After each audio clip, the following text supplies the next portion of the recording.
I've actually never told this story properly before. Not because I forgot it, but because even thinking about it makes me uncomfortable.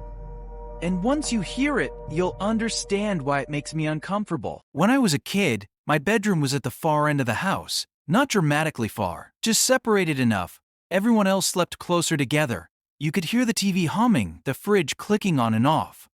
But my room, once the door closed, the house felt like it ended there. At night, the silence wasn't peaceful. It felt intentional. So I used to talk to myself. Not loudly, just whispers. Little comments, random thoughts. It made the room feel less weird. One night as I was drifting off, I whispered, "Okay, I'm going to sleep now." And immediately, something whispered back, "Now." Same word, same timing, but not my voice. It came from beside my bed, that narrow gap between the mattress and the wall. I didn't panic. That's the part that bothers me the most. I just assumed my brain was half asleep, so I tested it. I whispered, "Hello?" Voice replied, "Hello!" Very slowly, like it was learning how to sound right. I should have stopped. Instead, I kept going. "Stop! Stop! Go away! Go away!" It copied everything, perfectly, never cutting me off, never overlapping. Almost like it couldn't speak unless I finished first. That realization didn't hit me back then, it hits me now. I remember thinking something really stupid. This is weird, but kind of interesting. Then I said, "Okay, good night." And for the first time, it didn't repeat me. The silence stretched longer than before, long enough that my chest started tightening. Then it whispered something I hadn't taught it.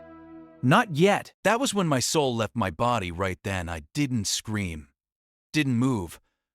I pulled the blanket over my head and stayed completely still, not pretending to sleep, pretending I wasn't there. I don't know how long it stayed. There were no footsteps, no pressure on the bed, just that awful awareness that if I spoke again, it would answer faster. I eventually fell asleep out of exhaustion. Not relief. The next morning, everything felt normal. Sunlight, noise, breakfast, and the memory started shrinking almost immediately, like it didn't want to be held onto. When I told my mom, I kept it vague. She smiled and said, "You were probably dreaming."